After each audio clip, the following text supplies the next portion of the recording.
আজকের গল্প কায়নাত খান কবিতা রচিত আনহেলদি অবসেশন। গল্প পাঠে আমি জয়ন্তী। পর্ব সংখ্যা 2। সময় চলতে থাকে সময়ের গতিতে। সেই রহস্যময় রমণীকে দেখার পর পুরো লন্ডনে খোঁজ লাগায় কিংসুক। তার গাইডদের কড়া নির্দেশনা দিয়ে বলে, see her as a sister, otherwise I will kill all of you. ব্যাস, কিংসুকের এই একটা থ্রেটেই সকলে সেই রহস্যময় রমণীকে নিজেদের বোন বা মায়ের চোখে দেখতে লাগলো। আর্ট স্পেশালিস্টের তৈরি তৈলচিত্র দিয়ে লাখখানেক ফটোকপি করে পুরো শহরে খুঁজতে শুরু করলো, কিন্তু ফলাফল শূন্য। কিংসুক ঠিক করে চায়নাতে নিজেদের অফিসে কিছুদিন বসবে। তার উদ্দেশ্য ছিল সেই নারীকে খোঁজা।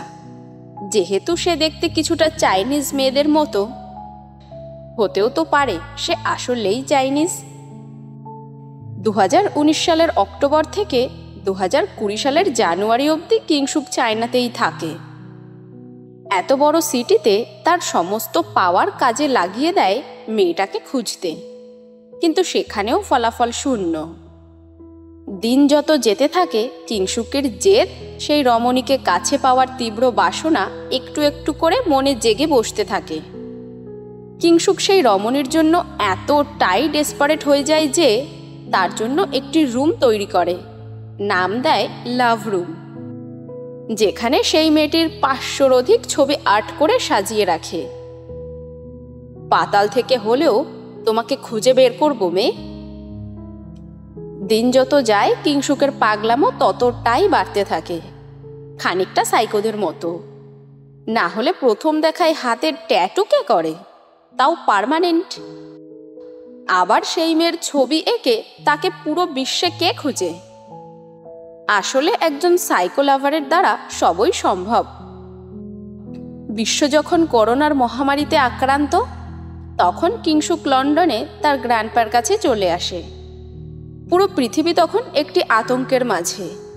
প্রতিনিয়ত মৃত্যুর খবর। 10 নয়, 20 নয়, 1000 নয়, লাখ লাখ মানুষ মরছে প্রতিনিয়ত।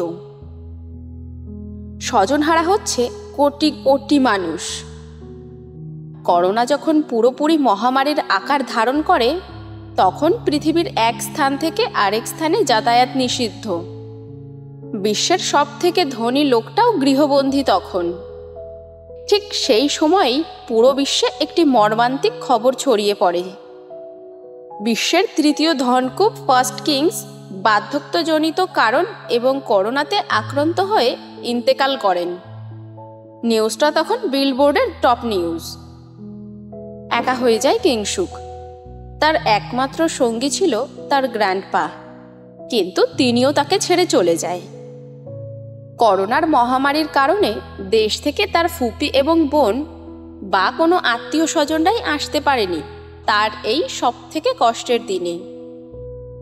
সময় চলতে থাকে, একা কিংসুক হতে থাকে বেপরোয়া। তাকে থামানোর মতো কেউ নেই। মানুষ মারা যেন তার নিত্যদিনের কাজ হয়ে দাঁড়ায়।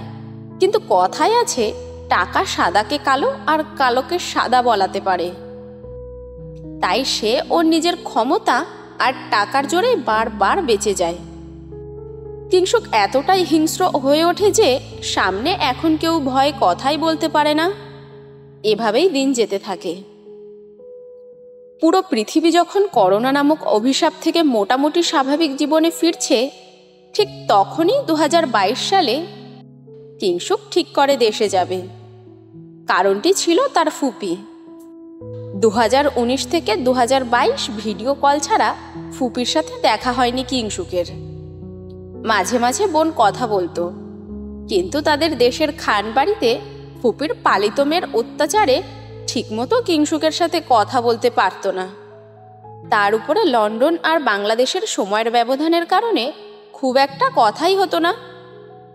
ফুপি বারবার বলার পরও যখন কিংসুক আসলো না, ঠিক তখনই তিনি কিংসুককে নিজের মরার কথা বলে ইমোশনাল করে দেশে নিয়ে আসেন। 2022 সালের 3রা নভেম্বর নিজের প্রাইভেট জেট দিয়ে প্রায় 9 ঘন্টা 30 মিনিটের জার্নি শেষ করে বাংলাদেশ এয়ারপোর্টে পৌঁছায় কিংসুক। সাথে তার বিশ্বস্ত বডিগার্ড ওমার এবং টাইগার থাকে। মোট 2টো জেট আসে লন্ডন থেকে কিংসুকের, একটাই সে নিজে আর একটাই তার বডিগার্ডরা।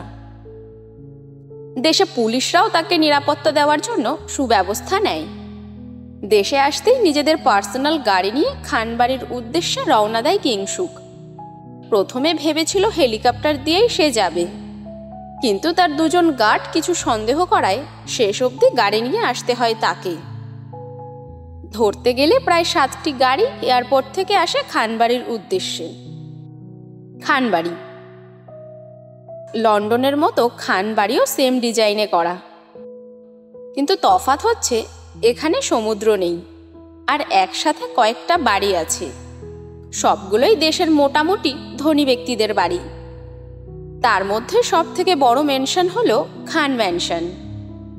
খানবাড়ির মূল দরজায় যাওয়ার আগে মোটামুটি 7-8 মিনিটের মতো নীরব রাস্তা আছে, যেটা বাউন্ডারি দিয়ে ঘেরা। তারপর খানবাড়ির মূল দরজা। কিংসুকের গাড়িগুলো এক এক করে খানবাড়ির মূল ফটকে ঢুকতে থাকে। কিংসুক তার গাড়িতে থাকা নিজের রকির দিকে তাকায়। সে বেচারা আজ সারাদিন অনেক জার্নি করেছে, কিন্তু তাকে দেখলে মনে হবে এখনই ঝাঁপিয়ে পড়ে পুরো একটা মানুষ কাত করে দিতে পারে। রকি হলো কিংসুকের নিঃস্ব জীবনের একমাত্র সঙ্গী। পিট পুল জাতের কুকুর, যেটা সব থেকে বেশি হিংস্র এবং মারাত্মক। কিংসুক তাকেই নিজের সঙ্গী বানায়। হোয়াটসঅ্যাপ ব্যাডি? রকি মাথা নেড়ে বোঝায় সে ঠিক আছে। কিংসুক নিজের সানগ্লাস ঠিক করে পরে নেয়, মাস্কটিও সুন্দর করে পরে ফেলে। করোনার জন্য মোটামুটি সেলফ ডিফেন্স মেনটেন করে কিংসুক। এখনো পুরোপুরি করোনা যায়নি, তাই সতর্ক থাকা ভালো। খানবাড়ির বিশাল বড় গেট দিয়ে এক এক করে কিংসুকের গাড়িগুলো প্রবেশ করতে থাকে। উইন্ডো ওপেন করে কিংসুক খানবাড়ির ভেতরটা দেখতে থাকে। এখনো সবকিছু আগের মতোই আছে, শুধু আধুনিকতার ছোঁয়া লেগে আছে কিছুটা। আভিজাত্য ঠিক একই রকম। হঠাৎ করে কিছু একটা দেখে কিংসুকের চোখ আটকে যায়। Stop the car! হঠাৎ কিংসুকের ঝাঁঝালো আওয়াজ ভেসে আসতেই সব গাড়িগুলো থেমে যায়। পুরো উইন্ডো ওপেন করে দেয় কিংসুক। ঠিক 3 বছর আগের মতো আজও সেই রহস্যময় মেয়েটি কিংসুকের চোখে পড়ল। খানবাড়ির বিশাল গার্ডেনে প্রাণপণে দৌড়ে বেড়াচ্ছে, যেন কেউ ধাওয়া করেছে। পরনে আবারও সেই সাদা ড্রেস পরা, পার্থক্য শুধু ডিজাইনে। সে আপ্রাণ চেষ্টা করছে কোথাও লুকোনোর, কিন্তু কোনো লাভ হচ্ছে না। ঠিক তখনই চোখ পড়ে পিছনে। তার ফুপি একটি চেলা কাঠ নিয়ে তার পিছু পিছু দৌড় দিচ্ছে। বজ্জাত মেয়ে, দাঁড়া তুই আজকে। এবারের মতো মাফ করে দাও মনি, তোকে আজকে হাতের কাছে পাই শুধু। হেরে বজ্জাত মেয়ে একটা। অরিন, দাঁড়া বলছি। অরিন নামটা বেশ কয়েকবার মুখে মুখে বলতে থাকে কিংসুক। তারপর গাড়ি থেকে নেমে শার্টের হাতা উপরে উঠাতে উঠাতে অরিন এবং আতিয়া বেগমের কাছে যেতে থাকে। বাদর মেয়ে একটা, শেষমেশ আমার বিয়ে ঠিক করে এলি। বিয়ে করা ফরজ মনি, তোকে কাছে পাই আগে, ফরজ নফল সব বুঝাবো। অরিন স্ট্যাচুর আশেপাশে এদিক থেকে ওদিক যেতে থাকে, আর আতিয়া বেগমও তাকে ধরতে থাকে, কিন্তু পারে না, বারবার ছুটে যায়। অন্যদিকে কিংসুকও আসতে থাকে।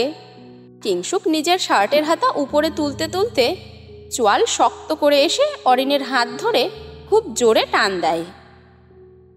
কোনো রকম তাল সামলে অরিন যেই না মুখ তুলে তাকায়, অমনি তার গাল বরাবর খুব জোরে চড় পড়ে। গাল ধরে দাঁড়িয়ে যায় অরিন, নড়াচড়া একদম বন্ধ। কি থেকে কি হয়ে গেল? গাল ধরেই সামনের দিকে তাকায় অরিন। তার থেকে বেশ লম্বা একজন ব্যক্তি মাস্ক এবং সানগ্লাস পরে দাঁড়িয়ে আছে, ঠিক ডাকাতের মতো। চোখ দিয়ে টপ টপ করে পানি পড়তে থাকে অরিনের।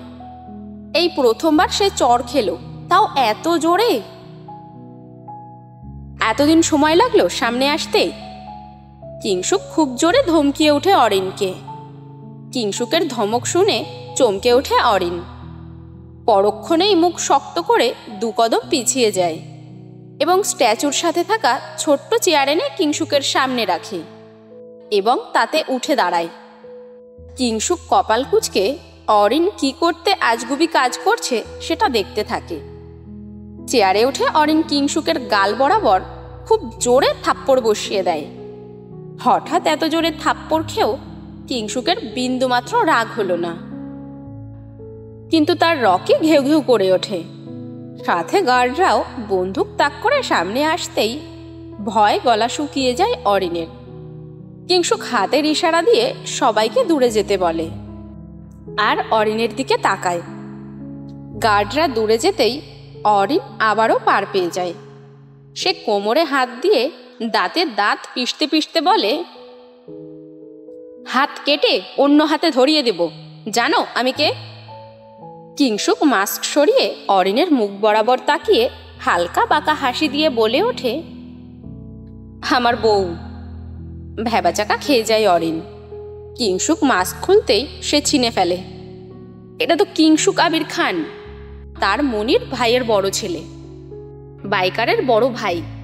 অরিন ফেসবুক, ইনস্টা সব জায়গায় কিংসুককে ফলো দিয়ে রেখেছে, কিন্তু কিংসুকের সেটা অজানা। আজকে কিংসুককে সরাসরি দেখে তার আত্মা বের হয়ে যায়। মনি বলেছিল বটে কিংসুক খুব রাগী এবং গম্ভীর প্রকৃতির মানুষ, কিন্তু মাস্ক পরার জন্য সে তাকে চিনতে পারেনি। আবার হঠাৎ করেই বলে উঠেছে আমার বউ। একই সময় ডাবল ঝটকা, শুকনো ঢোক গিলে অরিন। পিছন থেকে পুরো বিষয়টি ভালো মতোই দেখতে থাকে আতিয়া বেগম। কিং! ফুপির ডাক কানে ভেসে আসতেই কিংসুক পিছনে ফিরে তাকায়, তারপর হাত বাড়িয়ে ফুপির কাছে চলে যায়, জড়িয়ে ধরে ফুপিকে। এই সুযোগে অরিন খুব জোরে দৌড় দিয়ে পালায়। কিংসুক তার ফুপিকে ছেড়ে পিছনে ফিরে তাকাতেই দেখে অরিন নেই। মনে ভয় বাসা বাঁধে কিংসুকের, আবারও হারিয়ে ফেলার ভয়। কি দেখছিস কি? Who is she? My daughter. কপাল কুঁচকে তাকায় কিংসুক তার ফুপির দিকে, কারণ তার জানা মতে তার ফুপি তো বিয়েই করেনি, তাহলে মেয়ে কোথা থেকে এলো? তোমার মেয়ে? তোর বোন। আমার বোন হিসেবে একটু বেশিই ছোট না? তোর থেকে 8 বছরের ছোট। মনে নেই বলেছিলাম যে ওর কথা? হঠাৎ কিংসুকের স্মৃতিচারণ হয়। কিংসুকের মনে পড়ে তার ফুপি তো একটি মেয়েকে পালে। শুনেছিল মেয়েটির মা তাকে এখানে রেখে আর আসেনি, আর বাবাও খোঁজ নেয়নি। ইন্ডিয়ার টপ ডায়মন্ড ব্যবসায়ীর মেয়ে রোজ আগরওয়াল, কিন্তু সে এখানে এসে অরিন হয়ে যায়, নিজের ধর্মও পরিবর্তন করে। কিংসুক বেশ কয়েকবার রোজের নাম শুনেছিল, কিন্তু এই মেয়ে যে সেই মেয়ে সেটা সে জানত না। আতিয়া বেগম তুড়ি মেরে কিংসুকের ধ্যান ভাঙায়। What happened King? তোমার মেয়ের বয়স কত ফুপি? 18। কেন? পারফেক্ট।